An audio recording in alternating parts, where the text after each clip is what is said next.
سلام بذار برم تو ماشین با حرف بزنم. سلام بچه ها، خیلی خوش اومدیم به اولین ویدیو لانگ من بعد 270 سال. ببین آرش چش کردم، آرش صورتم نصفه هست. علی رسید دیگه، دارم برم خونه عطیه. اینا تولد عطیه است و بهش خودم که ازش یه ویدیوی بامزه بگیرم. اینم وسایلامو برداشتم. لیتس گو بریم خونه عطیه و بلاگمون رو با نلا و عطیه شروع کنیم. یالا شوشویی سلامتی، خوبی؟ تعریف کن چیکار میکنی؟ بابا بعد سال‌ها من دارم ولاگ میگیرم. باریکلا.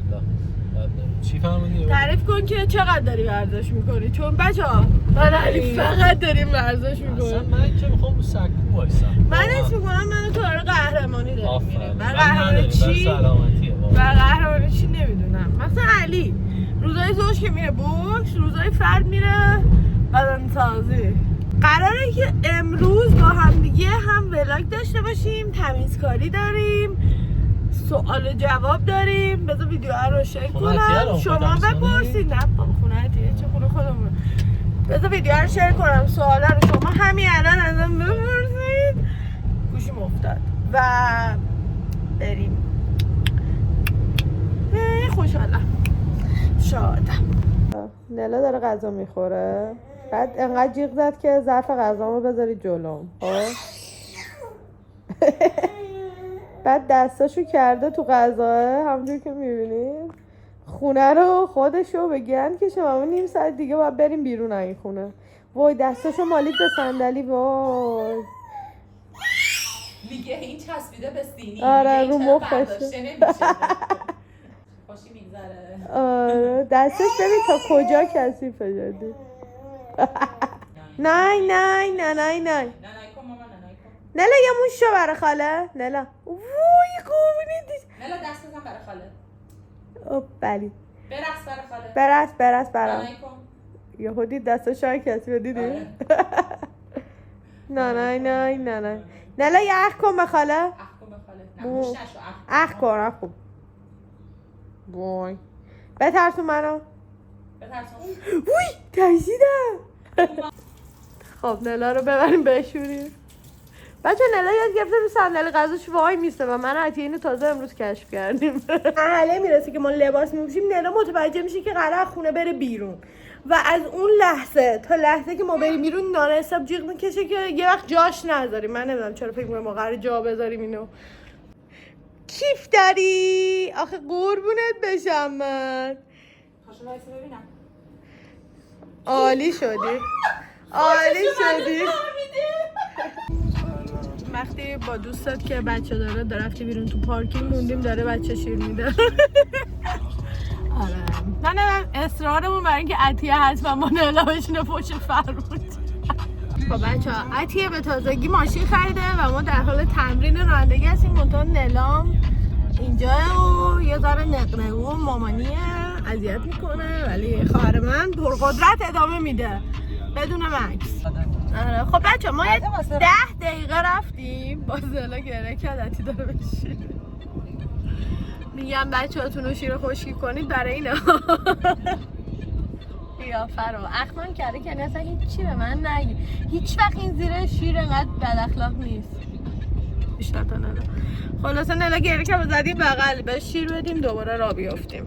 نلا خواب بودا یا بیدار جلسه‌ش اومده. نلا چه باله؟ نلا بیدار شدی ها، خوش اخلاق هم هستی.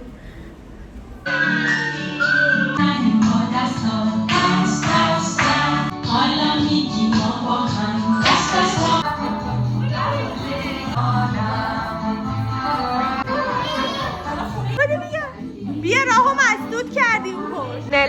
نلا سلام.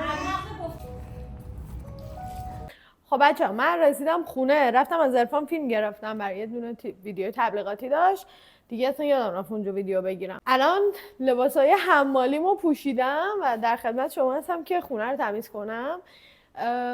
خیلی جاها رو امروز یادم رفت فیلم بگیرم، طبیعیه چندین ماه از کار ولاگ گرفتن روزانه دور شدم و اصلا بخوام باتون صادق باشم اینجوری شدم که اصلا گوشیمو یادم میره که کجاست، چون کلا من ترک سوشال مدیایی که اینترنت ها قطع شد و انجام دادم و روش موندم و الانم مثلا روزی چند ساعت کلا گوشیمو چک میکنم.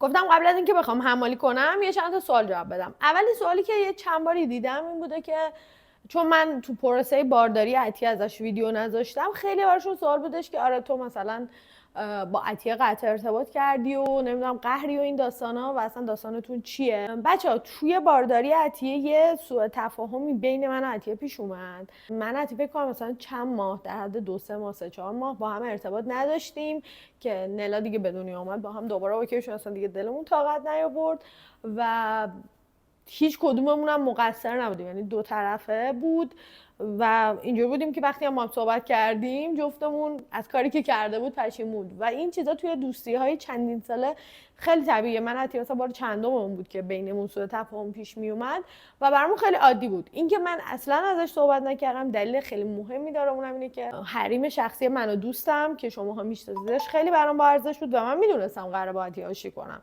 اینجوری بودم که چرا آبرو خودمون رو بخوام ببرم، برای همین نگفتم. الان ما هم خیلی خوبیم، مشکلاتمون رو حل کردیم، همه چی بینمون اوکی شده و اصلا نگران نباشید. خب برم یه ذره 4 تا سوالم از توی یوتیوب بخونم. بینید عمل قد و وزنت هم بگو. بینیم که عمل الان شد 12مین سالی که امسال گرفت، تو 12 سالی که عمل کردم.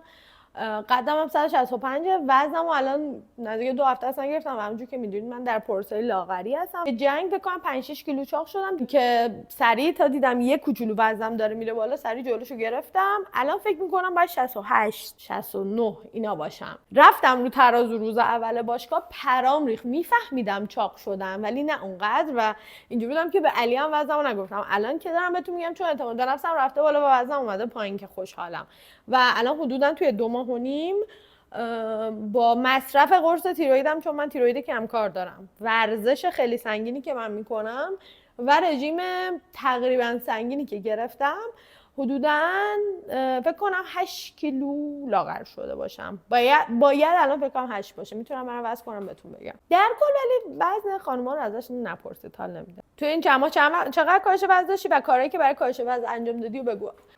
من برای کاهش وزن چه کاری انجام دادم بچه‌ها؟ اولین کاری که کردم این بودش که به این نتیجه رسیدم که من میخوام لاغر شم. این از هر چیزی تو این دنیا مهمتره. غذا خوردن اولش نیاز بدنه در دورانی که کودکی و اینا، بعد از اون میشه یک تفریح برات، بعد از اینکه از تفریح خارج میشه به اعتیاد میرسه، یعنی تو اعتیاد به غذا خوردن پیدا میکنی. هر وقت که بتونی به این نتیجه برسی که میخوای ترک کنی اعتیاد غذا خوردن رو، باید بری تو پروسه ترک اعتیاد و اصلا پروسه راحتی نیست. مثل مواد مخدر ترک اعتیاد غذا خوردن هم به همون سختیه، یعنی فکر نکنی که خیلی کار راحتیه. اونایی که لاغرن متوجه نمیشن چون اصلا به این قضیه اعتیاد ندارن، ولی مثلا ماهایی که توپولیم یا اصلا عشق غذا خوردن داریم متوجه میشین چی میگم، یعنی اون لذت غذا خوردن رو باید از خودتون بگیرید. من اول با خودم به این نتیجه رسیدم که من نمیخوام یک زن چاق باشم و از یک زن چاق بمیرم و اصلا با هیکلم هپی نیستم. اصلا اینه نبودم که شعار بدم من تو بدن خودم خیلی راحتم و اینم نه اصلا تو بدنم راحت نبودم. من دوست داشتم یه سری لباسا بپوشم که بهم نمیومد، برای همین تصمیم گرفتم که برم توی یک پروسه 2-3 ساله سنگین، یعنی قبلا با خودم بستم که پا پس نکش، جا نزن، 2-3 سال دهنت قراره سرویس بشه ولی عوضش دیگه هرچی دلت بخواد میتونی بپوشی. این شروع برنامه‌ام بود که هرچی دلت بخواد بتونی بپوشی. وقتی وارد شدم به این نتیجه کلی مقاله و پادکست و اینا راجبش خوندم و گوش دادم و اینا و همه یه حرف خیلی مشترک میزدن: زندگی تو روتین تو سالم کن. و این از هر چیزی برای من مثلا مهمتر بود. من همیشه رژیم میگرفتم، یعنی مثلا 20 سالگیم رژیم، نه همین الان تو تلگرامم یه عکس گذاشتم از 25 سالگیام که خیلی باریک و اینا، و اون موقع یادمه که مثلا من نزدیک 2 سال رژیم سنگین وحشتناک گرفته بودم و اینا، ولی بعد زندگیم سالم نبود. زندگی سالم یعنی چی؟ یعنی تو خونت روغن وجود نداشته باشه، چیپس و پفک اصلا نخری، یعنی تنقلاتتو ببری به سمت چیزای سالم و پروتئین دار، نمیدونم اونی که بغل غذات هم میخوری هم رژیمی باشه، خود غذات هم رژیمی باشه و اصلا تو دیگه دسترسی به چیزایی که قند و شکر و اینجور چیزا داشته باشه نداشته باشی. اول از اونجا شروع کردم، یعنی شروع کردم زندگی و خونمون رو پاکسازی کردم. من اعتیاد به قند و شکر داشتم. حذف قند و شکر یکی از سخت‌ترین کارهاییه که میتونی توی 20 روز از زندگیت انجام بدی. 20 روز یه پروسه‌ای داره که عصبی میشی توش، وحشی میشی، حوصله نداری، از خود متنفری، میگی مگه من چند وقت زنده‌ام که بخوام شکلات نخورم، شیرینی نخورم. ولی بعد از اون 20 روز انگار مثل یه سم از بدنت خارج میشه و دیگه هوس شیرینی شکلات نمی‌کنی.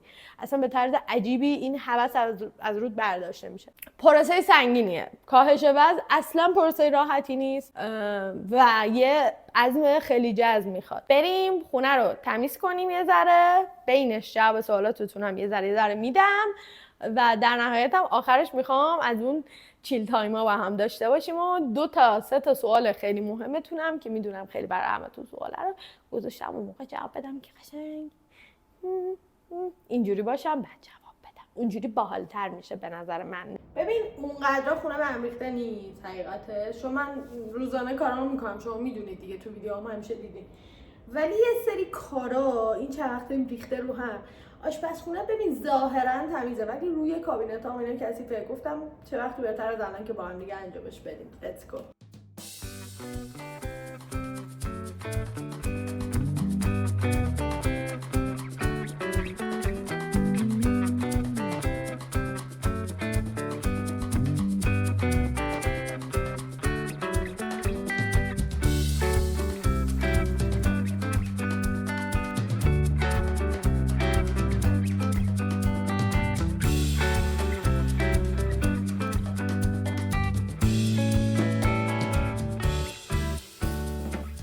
از خریدای جدیدت ویدیو بذار بچه. ویدیو گرفتم قبل از این ویدیو، بعد از این ویدیو آپلودش میکنم. یه دونه ویدیو کامل از روتین پوستی و لوازم آرایشی جدیدم گرفتم. رژیم خاصی هم بچه ندارم. الان دیدم یکی پرسه رژیم خاصی ندارم. من سعی میکنم تو روز تخم مرغ بخورم، فیله مرغ بخورم، گوشت قرمز بخورم، ماهی بخورم، یه دونه سیب زمینی حداقل تو روز میخورم، 2 تا تیکه نون جو میخورم، میوه میخورم، نهار 3 قاشق برنج به همراه 4 قاشق خورشت قرمه سبزی. بریز دور. تو خونه هرچی داشتی همون رو رژیمیش کن. من حتی خورشتم میخورم، منتها سعی میکنم که از قسمت پروتئینی گوشت و مرغش بردارم بیشتر، به اضافه اینکه برنج نمیخورم، یعنی خورش خالی میخورم یا مثلا 1 قاشق برنج که خالی بده بهم.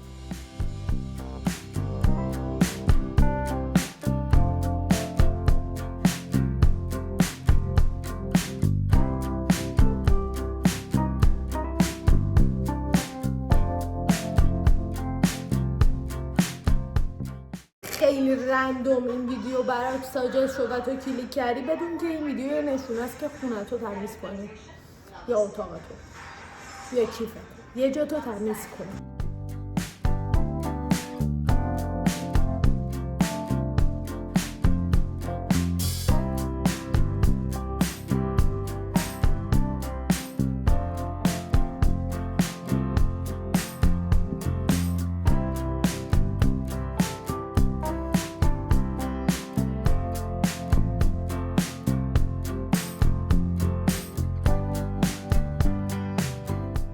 نوشته که توی دوران جنگ شغلت چی بود و باید میدونم تو 7-8 ماه کار نکنی و اینا. بچه من کانالم تقریبا میتونم بهتون بگم که به تاریخ الان 5 روزه که به درآمد و مانیتایز رسیده. نه که کانالم از طریق یوتیوب دیمانیتایز شده باشه، اینترنت ها که داشت قطع میشد به اون MCN، اون شرکتی که درآمد یوتیوبرها رو نقل میکنه، اون شرکتی که من باش قرارداد داشتم، یه حمله حالت سایبری میشه و اینا برای اینکه کانالای ما نپره همه کانالا رو دیمانیتایز کردن. من دیمانیتایز شدم. بعد من به اینا پیام دادم که بعد از اینکه اینترنت وصل شد من می‌خواستم ویدیو بذارم، می‌خواستم شروع کنم. به اینا پیام دادم هی اینا انداختن عقب. من اینقدر دستشون ناراحت و عصبانی شدم که همکاریمو باشون قطع کردم و چون چند ماه هم کانال من به مشکل خورده بود خیلی راحت قراردادمون رو فسخ کردیم و اصلا ما هم به مشکل خوردیم، با اینکه مدیراش دوستای علی ان. ولی من اینجوری بودم که اگه قرار خوب جواب من نده اصلا من نمیخوام باهاتون کار کنم. خلاصه اینجوری شد که من کانالم مثلا درآمد افتاد. خلاصه من تازه با یه شرکت جدید قرارداد بستم نزدیک 5 روزه. یعنی اصلا درآمد یوتیوب درآمدی نبوده که من بخوام بهش فکر کنم. شغل بچه‌ها من نقاشی میکشم میفروشم، همونجور که میدونید. سفارش میگیرم به صورت خصوصی، سفارش سنگین. مثلا تو جنگ یه دونه کلا سفارش داشتم، ولی خب سفارش بزرگ و سنگین بود و نزدیک 3-4 ماه هم وقتمو گرفت و اینه، ولی خب پولی که در عوضش در آوردم میارزید بهش. قطعا اندازه درآمد دلاری یوتیوب که قدیما در می آوردم نیست، در حد اینکه خرج باشگاهمو درارم و زندگی خودم یه ذره 4 تا غذا رو تافی بخرم و در حدی که 2 تا لباس بخرم و اینا جوابم میده. حالا بخوایم برگردیم، من نزدیک 1 سال و نیمه که درآمد آنچنانی از یوتیوب نداشتم. خب خرجمو علی میداد یه ذره، نه خرجمو مثلا به علی گم آقا میشه پول. من هیچ وقت نتونستم از یک مرد، چه بابام باشه چه شوهرم باشه چه برادرم، اینجوری نبودم. در آوردم ولی مثلا اون وسطام کم آوردم. علی مثلا متوجه میشه حال روحی من که حسابم خالیه، مثلا یه پولی زده گفته عشقم مثلا این کادوی روز دخترت، ماشاءالله تو هر ماه هم که روز دختر داریم و علی با این لفظ عشقم برات مثلا یه 20 تومن دادم کادو روز دخترت. من میفهمم که اون فهمیده من حسابم خالی شده داره میزنه. الان اینجوریام که خیلی خجالت میکشم از علی، چون چندین ماهه که من خوب پول در نیاوردم و من و علی اگه بچهای قدیم باشید میدونید که 50-50، یعنی ما خرید مثلا سوپرمارکتمون هم نه اینکه مثلا خب بیاریم رو کاغذ خب تو 2 تا ماست خریدی من یه روغن، نه مثلا یه بار اون خرید میکرد، من اگه مثلا میدیدم خرید خالیه اینترنتی از هایپر مثلا یه 5-6 تومن خرید خونه میکردم، چون پولش هم در میآوردم و معتقدم نیستم به اینکه مرد باید همه خرجای زندگی رو بده. در واقع آره من اصلا دختر نیستم که 5-6 ماه پول در نیارم، ولی عشقم زندگی تو ایران آره.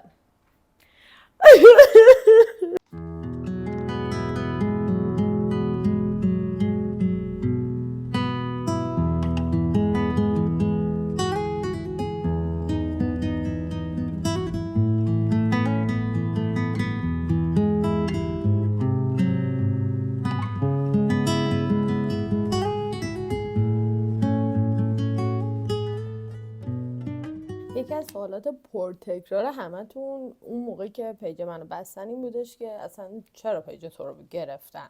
همون موقع توضیحاتی بهتون دادم ولی خب کامل نبود. الان میخوام یه ذره کامل‌تر بهتون توضیح بدم. خب خیلی هم ازش گذشته، راحت‌تر باش کنار میام، راحت‌تر جورچینایی پازلم به اصطلاح بغل هم نشسته و همین تصمیم گرفتم الان بهتون توضیح بدم. دقیقاً توی اوج کانال یوتیوب من بود، یعنی درآمدم خیلی خوب شده بود، ویوها خیلی خوب شده بود. هم موقع یهو ما خطای تلفنمون مسدود شد و بعد یه هفته بهمون زنگ زدن و گفتن که شکایتی دارین، باید بیاین فلان جا و توضیح بدین و این داستانا. من اولش نرفتم، یعنی ترسیدم.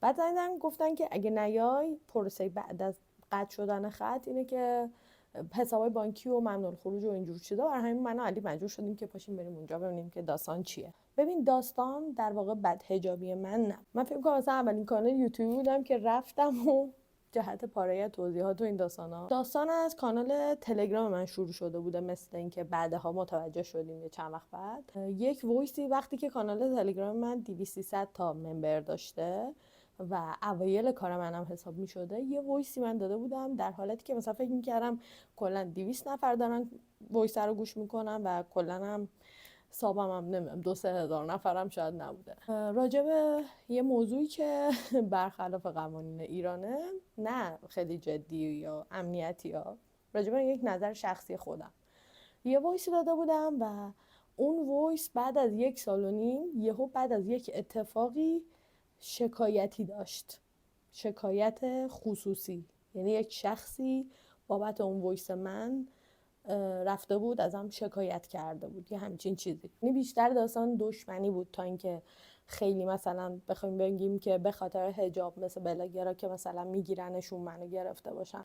منتها وقتی دیگه خب تو پات باز بشه به یه همچین جایی، برای تک تک کار باید جواب پس بدی. چرا مهمونی گرفتی؟ چرا حجاب نداری؟ چرا نمیدونم آفرود میری؟ باید همه رو توضیح میدادم. اون زمان اون اتفاق آسیب خیلی جدی به روح من زد اولا، چون من وقتی که رفتم توضیح بدم خب به من توضیح دادن که تو شکایت شخصی شدی و فلان و بیسار و اینا، و اینکه تو به این فکر کنی که دقیقاً چه کسی میتونه انقدر بدذات باشه که یهو بخواد رندوم از چیزی که متوجه است که تو مثلا برای 100 سال پیش یه حرفی زدی و اون لحظه به این فکر نکردی که شاید یک روزی ویدیوهات مثلا 100 کا ویو بخوره و معروف بشی. یه چیزی گفتی رفتی و دقیقاً وای میسه دقیقاً تو اوج کارت، تو اوج معروفیت، تو اوج پول رو بردنت اون ضربه بهت بزنه. بیشتر از مسئله کاری یه چیز شخصی شده بود برام که چجوری یک آدمی میتونه انقدر بدذات باشه و من بیشتر با این قضیه مشکل داشتم که من اون حرفو زدم که خلاف قوانین ایران بوده، درسته اصلا اوکی، ولی من در حالت این حرفو زدم که خیلی کانالم کوچولو بوده و اصلا به این فکر نکردم که یک روزی قراره یکی میلیون ها پیامی که من تو کانال تلگرام میدم بگرده اونو پیدا کنه و بابت اون وایس هم من شکایت کنه. اصلی ترین. و بعد از اون من مجبور بودم که کل پستام پاک کنم چون همشون بدون حجاب بود. اون موقع نمیدونستم، بعدها همکارای یوتیوبمون که باشون دوست بودیم و اینا، یعنی اون موقع من با یه سری بچه یوتیوبر دوستم بودم و بعد از اون اتفاق و اصلا این که منو گرفتن باعث شد با یه سری من علی کانکت بشیم. بهم گفتن که اگه ویدیوهاتو پاک نمی‌کردی و آن لیست می‌کردی ممکن بودش که کانالت انقدر خراب نشه و آسیب وحشتناکی بچه‌ها به کانال یوتیوب من زد. من خیلی تلاش کردم برش گردونم، ولی شما فکر کنید که روحیه‌ای که من اون تایم داشتم که حس می‌کردم خنجر از پشت خوردم و اینکه یهو درآمد مثلا یه درآمد خیلی خفن دلاری تبدیل میشه مثلا به $50 که $50 همین الانش هم زیاد پول نیست.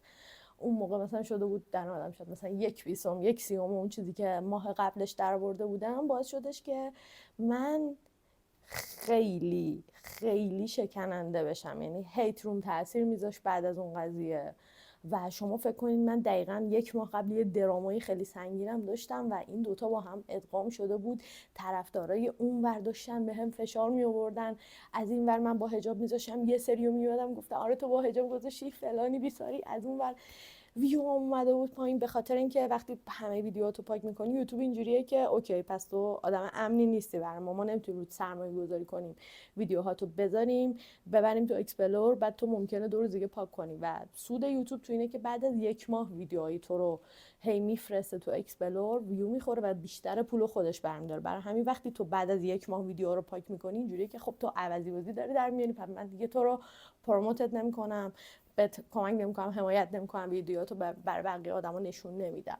و این شدش که من ویدیو کانالم ریخت که بعدها با محمد پسندی که از دوستامونه که آموزش یوتیوب میده صحبت میکردم، میگفت باید تو همون موقع کانالتو عوض میکرد و اینو مینداختی دور. و سخته. ببین میدونی این که تو روی یه چیزی 1 سال و نیم 2 سال وقت بذاری و خیلی راحت به خاطر اینکه یک نفر فقط میخواسته به تو ناز شستشو نشون بده، میخواسته چش نداشته خوب ببینه زندگی تو رو و این کارو باید کرده رو به خاطر اون تو این کارو بکنی خیلی سخته. و من با این که بخوام کانالمو از بین ببرم اصلا کنار نیومدم. یعنی حتی محمدم که گفتم محمد اصلا اگه تو هم موقع به من میگفتی من امکان نداشت بتونم این کانالمو کلا از بین ببرم.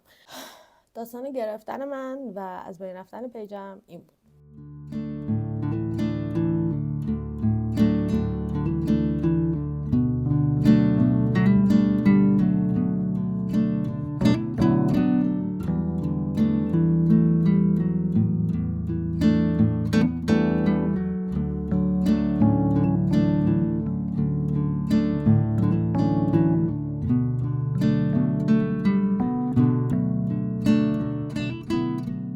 من برای اینجا سپاهی بخرم به خاطر اینکه الان گذاشتمش رو صندلی که بتونم بگم چه سپاهی هم بالاتر.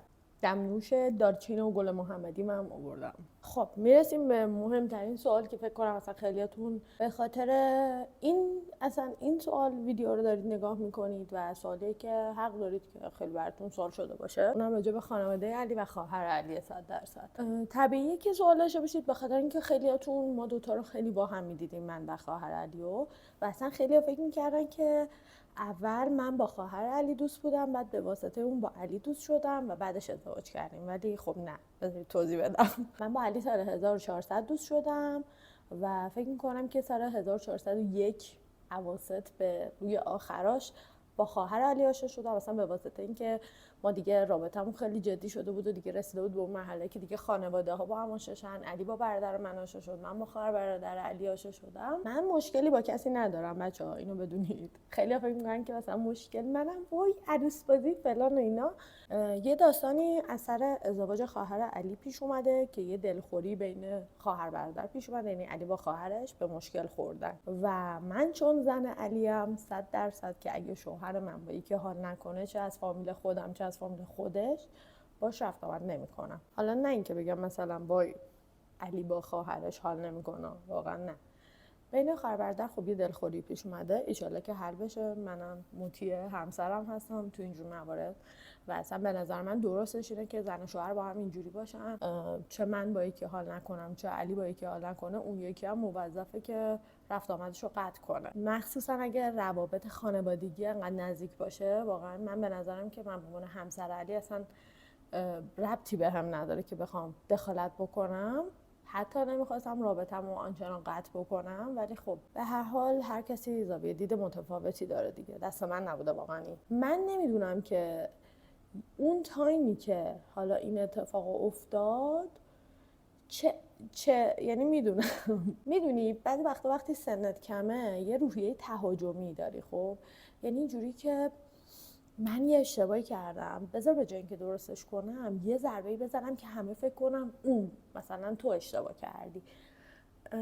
این اتفاق افتاد. من طبیعتاً قابلیت پاسخگویی به همچین چیزی رو 100% دارم، به خاطر اینکه من سنم بیشتره، تجربه‌ام بیشتره و قطعاً اگه بخوام کسی رو اذیت کنم خودم و زبونم حریف خودم بسیار خوب هستیم. منتها بچه‌ها اون تایم من ترجیح دادم که سکوت کنم و جوابتون رو ندم و تا جایی که دستم برمیاد. خب یه سری جاها هم شاید منم اشتباهاتی داشتم، ولی این سکوتی که باعث شد بعد از 2 سال هنوز خیلی‌ها فکر میکنن که وای الهام خانواده شوهرش رو طرد کرده، نمیذاره شوهرش با خانواده شوهرش بگرده، اینجور داستانا، دلیلش اون سکوت هست و من اون سکوت رو به خاطر این انجام دادم که خانواده شوهرم ازم خواستن و الانم که دارم بهتون توضیح میدم چون واقعا کانال جدید زدم، نمیخوام دیگه حواشی اون یکی کانال روش باشه، نمیخوام دراماها ادامه پیدا کنه.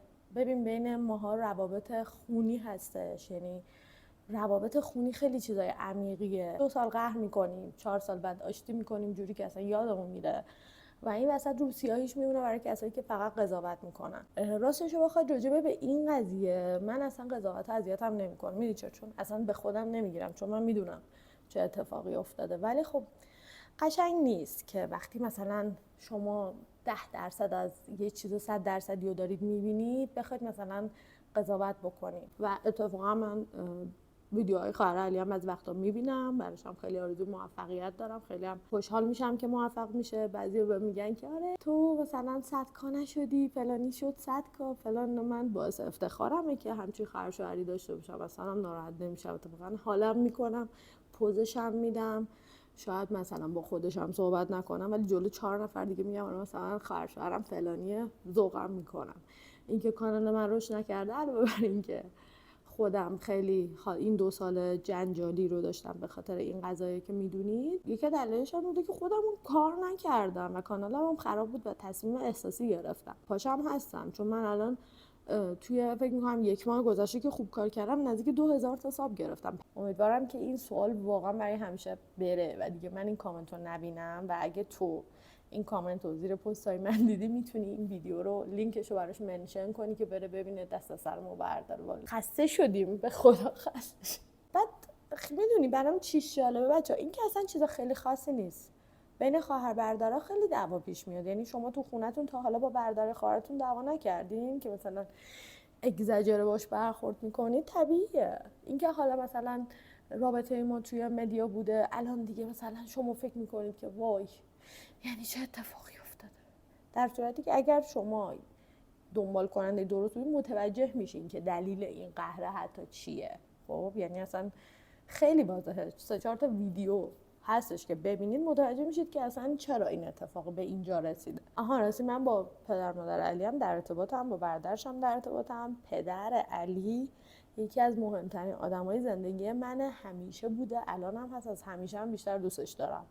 یعنی نمیتونم بهتون بگم که عمق علاقه‌ای که من به بابای علی دارم چقدره. یعنی واقعا با بابای خودم اختلاف خیلی کمی داره. یعنی عاشق بابای علی هم به خاطر اینکه فوق‌العاده آدم بی‌نظیر و خفنیه. یعنی اون تایم هم دقیقاً بابای علی از من خواست که سکوت کنم، چون میدونی اصولا اینجور وقتا سکوت از بزرگتره اتفاق میفته و طبیعی هم هست. بزرگتره، طرف عقلش بیشتر میرسه، شاید 2-3 جا تجربه بیشتری داشته باشه و منم اینو پذیرفتم که به عنوان بزرگتر سکوت کنم. این همه جنجال بعدش واقعا میفهمم یه سری دنبال کننده ها وجود دارن که سنشون کمه و خیلی پرخاشگرانه برخورد میکنن و اینا، ولی خب من میدونم کامیونیتی من سنشون بیشتره نسبت به کامیونیتی بقیه یوتیوبرها. یعنی حتی مثلا با بچهای دیگه میشینیم اوریج سنو میزنیم، پرای هم میریزه، انقدر برای من عدد بزرگ سالش بیشتره و برای همینم بهتون توضیح میدم. یعنی یه دو تا تو چارتای خیلی ساده است، دعوای خانوادگی بین خواهر برادراست.